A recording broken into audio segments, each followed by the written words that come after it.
Eh bien, salut tout le monde, c'est Alganora.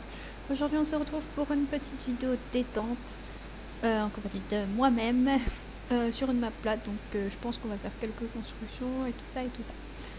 Donc, voilà.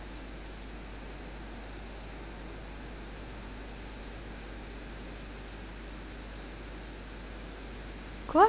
Qu'est-ce que c'était que ça? Je crois que j'ai été partie dans une dimension parallèle. Je pense que c'est quand je vais dans cette case de ma barre d'inventaire.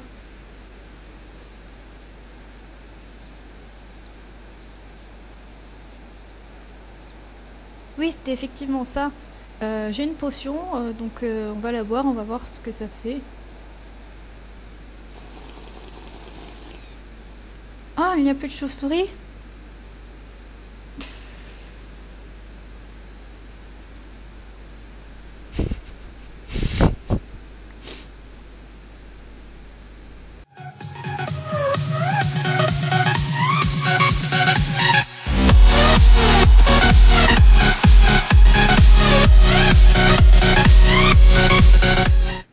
Eh bien, bonjour tout le monde. Donc, on se retrouve pour une nouvelle vidéo. Donc, c'est une nouvelle vidéo avec Serpix61. Bonjour Serpix. Bonjour. Donc, on va commencer une nouvelle série avec Serpix. Donc, Serpix, je te laisse expliquer la série. Alors, le principe de cette série sera basé évidemment sur la redstone, des command blocks un peu, mais ne vous inquiétez pas, hein, ce sera aussi détente surtout. Disons que, comme vous pouvez le voir, on a un système au départ. Et on va essayer tout au long de la saison de le faire bien rentrer dans la tête de Alganora. Hein. Voilà, qu'elle comprenne un peu comment ça fonctionne et que vous compreniez comment ça fonctionne. Tout simplement les command blocks, les bases et tout et tout. Et ça, on va se le faire en plusieurs épisodes. Après, peut-être qu'il y aura d'autres saisons pour d'autres systèmes un peu plus compliqués, ça je sais pas, on verra. Et donc, ce qui est sûr, c'est que vous allez apprendre à faire ce système. Donc, ce système que je vais vous montrer en direct. Un peu de l'extérieur, parce que vous avez vu de la vision de Alganora, mais maintenant de ma vision, ça donne ça en fait. Tu expliques avec les chevaux ou pas? Ça, on fera plus tard, je pense, dans un autre épisode. Ouais. Quand on aura déjà compris le système de base. Sinon, ça fait juste un peu un truc plus compliqué. Donc, vous voyez. Puis quand on arrête, et les chauves-souris s'en aillent, s'en vont, et puis ensuite elles vaquent à leurs occupations. Et si on utilise la potion de vitesse, ça les chauves-souris meurent. Voilà. Tout et après, simplement. on peut recommencer. Et voilà. Et puis, il y en a de plus en plus. Plus on reste comme ça, plus les souris augmentent. Donc, ça peut être sympa d'ailleurs pour un système de map PVP du genre, il y a un vampire comme ça. Mais plus il y en a, plus il est spotted. Hein, plus on peut le trouver facilement comme ça. Sauf qu'il a une potion qui lui permet de toutes les tuer et qu'il doit utiliser au moment opportun. Voilà, ça peut être vraiment génial, ça, je trouve. Après, c'est un système de base, hein, mais bon, on va essayer de l'apprendre. Ouais. Oui, donc moi qui ne connais rien à la redstone et au command block, donc je vais apprendre avec vous. Donc si vous êtes débutant en redstone, command block et tout, ce sera bien pour vous. Comme ça, vous vous apprendrez. Désolée, j'ai un peu mal. Les bases et tout avec moi. Voilà. Alors pour commencer, je vais vous expliquer un peu déjà comment ça détecte qu'on est dans cette case de la barre, qu'on va maintenant appeler slot, parce que sinon vous n'allez pas vous y retrouver. En gros, dans Minecraft, les cases de votre inventaire, c'est des items slot. Voilà. Tu précises qu'il faut être en game mode 0 pour le faire? Alors oui. Oui aussi, parce que j'ai mis un truc pour détecter qu'on est en game mode 0, parce que en multi c'est un peu bugué, du coup il y a qu'un seul joueur qui peut avoir ça. Du coup, c'est pour ça que je me suis dit que si on voulait faire un jeu comme ça avec des vampires et tout ça, le mec il serait en game mode 0, ou alors il aura un score. Hein. Si toutes les personnes ont un score différent, on peut faire un truc génial avec ça. Mais après, c'est un peu compliqué à expliquer ça, donc on va expliquer déjà les bases. Donc, alors, déjà, pour détecter que quelqu'un est en game mode 0, c'est la base, ça. Oui. Puis déjà, comment le command block? Qu'est-ce que le command block et comment l'avoir? Bon, ça, je pense que la plupart connaissent. Hein. Mais on va quand même expliquer, tout simplement, c'est avec un /if, c'est des commandes. Hein. Bon, tu le mets dans le chat. Voilà. Donc ça fait un peu bizarre de dire ça quand même, parce que les commandes, je pense que pratiquement tout le monde connaît, même si c'est vrai que c'est bien de le préciser. Ah, pas moi. Donc voilà. quand même, je pense non, mais commande bloc. Connaître. Oui. Alors là, je vais vous donner la commande à mettre directement. Alors ça me prend un peu de temps parce que je suis en train de la noter dans le chat et c'est. Pourquoi ça? Je vais boire la potion pour toutes les tuer. Voilà. Voilà. Alors, c'est ça la commande, voilà. Donc, fais cette commande et tu obtiendras un command block tout simplement. Si tu l'as, mais là, la fais pas, je te file direct le command block parce que sinon ça va durer 20 ans. Ou alors tout simplement, regarde, fais, tu sais, prends l'item là. C'est comment on fait ça? Bah maintenant j'en ai 2. Donc oui, ça a marché parce que j'avais déjà un command block, donc voilà. Voilà. Alors, bah déjà, la base du jeu, le poser. 2 C'était- secondes, je prends juste une autre potion. Donc, Mets-toi en créatif. Hein, ouais. comment je fais déjà pour te TP à moi? Mais Avec- je suis juste devant toi. Hein. Voilà. Alors, tu vois, ça c'est la base. Hein. C'est la toute base. Maintenant, comment on va faire pour pouvoir test for un joueur? C'est une commande simple. C'est la commande /test for. Donc tu peux regarder dans le command block. Là. Tu vois, il y a noté /test for en effet. Et ça sert à quoi? Alors, à détecter un joueur. D'accord. Alors pour l'instant, on va test for genre s'il y a un joueur sur la partie tout simplement. Alors test for, attends, ça va test for s'il y a au moins un joueur ou alors 2. Et hop, on va mettre ça comme ça. Et là, si le redstone signal s'alimente, c'est qu'il y a des joueurs connectés. Donc là, il s'alimente. Mais s'il n'y avait pas de joueurs connectés, bon bah de toute façon, on pourrait pas poser la redstone block. Mais bon, on va plutôt test for autre chose. J'ai directement test for si un joueur est en game mode. Ça... Je précise qu'on est en snapshot. Oui. Pour l'instant, c'est pas très... Si, parce qu'on peut téléporter les mobs, mais on verra ça plus tard, c'est pas important pour l'instant. Donc là, on va voir si un joueur est en survie. Alors explique-moi. Donc pour l'instant, je vous montre juste que ça fonctionne bien. Donc voilà, là, il n'y a personne qui est en survie. Maintenant, mets-toi en survie. Ouais. Oh, magie. Alors, ça, c'est très simple. Donc enfin, c'est très simple, on va quand même l'expliquer. Simplement, ça teste fort déjà s'il y a des joueurs. S'il y a des joueurs, ça teste fort plus. Et si parmi tous ces joueurs, si tu regardes bien, le M égale 0 qui est entre crochets, ça signifie M game mode et 0 c'est le game mode de survie, tu sais. Hein. Game mode 1, créatif et tout ça. Voilà. Donc ça c'est la base pour l'instant. Même et si les espèces de crochets là. Donc, les espèces de crochets c'est justement pour pouvoir passer, on est obligé de les mettre. Hein. C'est comme l'arrobase. Hein. C'est pas, il y a pas à se demander pourquoi et comment. D'accord. Il faut les mettre si vous voulez tester faire quelque chose de spécifique. Déjà, on sait comment détecter un joueur. Après, si vous voulez détecter un joueur dans des coordonnées précises, donc par exemple aux coordonnées 1, 1 et 1, voilà, il y a ça. Là, vous pouvez voir que...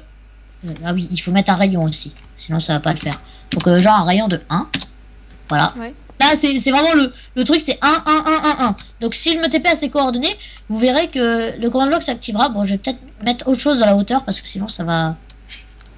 La hauteur, je vais mettre genre... On est à quelle hauteur, là? Oui, parce qu'il vous faut F3 hein, pour avoir des coordonnées. 56. Ok, merci. Alors... Hop, je mets 56. Donc là, ça va tester fort si un joueur est à une position précise. Tout simplement, je vais m'y TP, et toi, tu vas poser un command block pour vérifier ça. Je te file. Donc je me TP à ces coordonnées. Alors attention, regarde-moi bien, je vais tout d'un coup disparaître sous tes yeux ébahis. Boum. Est-ce que ça fonctionne? Je sais pas parce que je sais pas si ça peut fonctionner. Oui. Ça fonctionne, parfait. Bon bah je me TP à toi maintenant. Je me demandais si avec les chunks et tout ça, mais oui ça fonctionne. C'est bien ça qu'il fallait faire. Ouais, c'est exactement ça. Alors maintenant, vous allez me dire, bah c'est bien, mais sauf qu'il faut qu'il y ait un joueur qui pose un bloc pour test for ça. On peut pas, ça peut pas, ça, enfin voilà quoi. Je sais pas comment t'expliquer. Donc, ce qu'on va faire, c'est apprendre à... Bah, tout simplement, non, mais ça, c'est une cloque. Une cloque qui sert à activer le command block en continu. Et du coup, bah, ça va test fort en continu le command block sans qu'un joueur vienne poser son petit bloc pour l'activer. Donc là, je suis en test fort, ça sert à détecter un joueur. Et qu'est-ce que ça sert dans ce command block? Bah là, par exemple, ça va détecter si un joueur est à une position précise. D'accord. Et ça, du coup, ça va actionner un truc, un trigger. Ça va actionner ce que tu veux. Ça peut actionner que genre, là, on fait un slash effect et le joueur, il se prend un effet de potion. Quand il est à ses coordonnées. Ouais, quand il est à ses coordonnées pile. D'accord. Tu comprends pour le moment? Oui, ça va. Alors, donc maintenant, on va passer un peu plus dans la pratique. Là, ce que j'ai fait, c'est que j'ai détecté un joueur qui choisissait l'item slot, enfin la case de son inventaire qui était la dernière. Alors ça va être un simple data tag que je vais te reprendre là. Je vais le reprendre. Attends. Voilà. Je vais faire un contrôle, un copier-coller. Voilà. Donc, tu vois, regarde ça. Ça va détecter si vous rajoutez ce data tag. Un data tag, c'est quelque chose qui précise encore plus que les positions ou tout ça. Là, il faut mettre ça. Alors, maintenant, je vais remettre GM égale 0. Ou je vais mettre tout simplement le game mode à 1. Comme ça va nous détecter, nous, on n'aura pas besoin de se mettre en game mode 0. Voilà, donc regarde. Là, sélectionne ta barre d'inventaire. Ta barre d'inventaire dernière. Ta dernière barre d'inventaire. Mais mets-toi en game mode 1. Mets-toi en game mode 1. Parce que t'actionnes les deux systèmes en même temps, c'est abusé là. Mets-toi en game mode 1. Voilà, et donc vas-y, sélectionne et tu vois que le système s'enclenche et désélectionne. Voilà. Ah oui, d'accord. Voilà. Donc alors ça, déjà ça se fait avec ça. Selected item slot. Pour faire simple, vous pouvez reprendre tout simplement la commande, la changer comme vous voulez. Alors le game mode, vous mettez celui que vous voulez. Et le selected item slot, vous pouvez mettre celui que vous voulez. Sachant que 8 c'est le dernier et 1 c'est le premier. Donc de là, vous savez que 1, 2, 3, enfin vous savez compter quoi. Donc en gros, ce command block qui sert à détecter si quelqu'un est en survie. Bon, sauf qu'ici en créatif. Sauf que là-bas, voilà. Comme tu peux voir, c'est M égale 0. Donc, à détecter si quelqu'un est en survie et qu'il a sélectionné la case la toute dernière. Et avec ça, il peut trigger, il peut actionner toute une autre série de command blocs. Oui, mais ce command block là en lui-même, il sert à rien. Bah, il sert à détecter. Parce que sans lui, tu peux pas détecter. Sans lui, le système se ferait en continu, mais tout le temps. Oui, non, mais je veux dire tout seul. Sans rien, avec. Ah bah oui, bah de toute façon, un command block tout seul ne sert à rien. Il faut forcément de la redstone pour l'activer. Après, ça dépend si tu veux une clock, si tu veux un test force, si tu veux un bouton. Ça dépend. Ça, c'est un moyen d'actionner un système sans que le joueur ait rien à faire. D'accord. À part être à une position spécifique ou alors être en un game mode spécifique ou alors être tout simplement dans une case. Choisir une de ces cases. Avec ça, tu peux faire genre un truc sympa, du genre tu mets un item porta Diamond Sword, et en gros, quand il l'a dans sa main, et ben il a un effet de potion de vitesse. Tu peux faire ça, tu peux faire vraiment des trucs sympas. D'accord. Donc voilà, ça c'est vraiment la base du système. C'est ce qui le fait fonctionner. Est-ce que tu penses qu'on va montrer autre chose dans cet épisode, parce que c'est quand même court là? Bah peut-être la pratique. Bah la pratique, là on l'a montré. Alors dans la pratique, je pense que ce qu'on va faire, c'est simplement qu'on va mettre un trigger, un truc pour trigger. Non mais je veux dire que moi je le fasse, parce que juste me montrer... Justement, là je te montre, pour l'instant, voilà. Et là tu vas devoir refaire ça, exactement. Par contre, alors regarde, attends. Je vais juste quand même, parce que là... Alors, là en gros ça va donner un effet de vitesse, parce que l'idée c'est 1. Donc on va commencer à apprendre un peu la commande slash effect juste. Ouais, non, t'as raison. Ce qu'on va faire, c'est de la pratique là, parce que sinon on va aller un peu trop loin. Voilà. Un peu trop loin sans ce que tu vas devoir réussir à faire, c'est que cette lampe devienne allumée quand tu vas dans le dernier item slot de ta barre et que tu es en survie.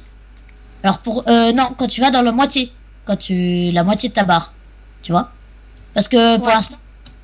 Donc tu dois modifier ça, voilà. Dans la pratique, tu dois modifier ça. Quand tu es en survie et que tu es à la moitié. Ok. Alors c'est le défi. Et c'est moi qui me mettrai en survie et qui testerai. Ou non, ce sera toi. Tu testeras à n'importe quel moment. Je te mets un command block facile pour te remettre. Bon. Tu penses que c'est bon? Alors vas-y, mets-toi en survie. Et va dans ta barre. Du milieu. Ça s'éteint. Haha. Alors c'est pas ça. Attends, j'ai mis celle-là en fait, je me suis trompée de case. Ouais, je disais qu'on savait compter, mais apparemment pas tout le monde en fait.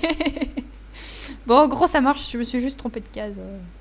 Voilà, donc au final t'as compris la pratique. Donc voilà, j'ai envie de dire bravo. Donc premier épisode... Attends. Hein? Parce que j'ai changé de case. Attends, je vais en game mode 0 moi aussi pour voir. J'ai changé de case, mais ça fait toujours pareil. Attends. Non mais là c'est la case...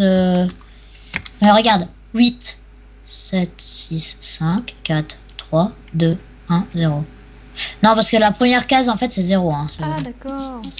0, 1, 2, 3, je sais pas, mais c'est Minecraft. Après, dans la pratique on comprend. Donc c'est 4 que tu dois mettre. 4. Qu'est-ce que tu fais? 4, bah je sais pas. Bah 4. Bah j'ai mis 4, t'as mis... Voilà, c'est bon. Et là voilà, ça fonctionne. Donc je pense qu'on peut se laisser ici maintenant. Après que j'ai réussi la pratique. Ouais. Voilà. Je pense qu'on va se laisser après avoir expliqué un truc et que j'ai réussi à le faire. Tout simplement. À chaque épisode. Ouais, oui, à chaque épisode, je me dis, bah là, t'as réussi.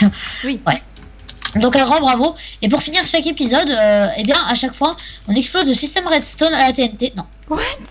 T'es malade. C'est une mauvaise idée. Voilà. Et pour fêter ça, cheval. Non, c'est un âne. Alors, bah oui, bah pour fêter ça, on va montrer le système, mais version cheval. T'as raison, t'as raison. Hop. Hop. Vas-y, chevauche éclair, chevauche éclair. Plutôt. Mais Claire, il est enfermé. Bah, va dans sa cage et tu le chevauches. Donc on va vous montrer un petit truc avec les chevaux. Hop. Voilà. Alors maintenant, va dans ta barre d'item. Je suis pas en game mode 0. Ah, mais t'es en game mode 0. Et voilà. Ça marche aussi avec tout type d'animal. Il suffit juste de remplacer le... Enfin, vous verrez plus tard, ça, parce que j'ai même pas expliqué encore comment ça se fait que les Non, choses... c'est juste un petit truc. Donc on va apprendre ça aussi. Après, enfin plus tard. Oui. Donc voilà, bah on va se laisser là. Donc bah, je vous dis à plus. Donc j'espère que vous avez aimé ce petit épisode. N'hésitez pas à laisser un j'aime, un commentaire pour votre avis. Et puis voilà.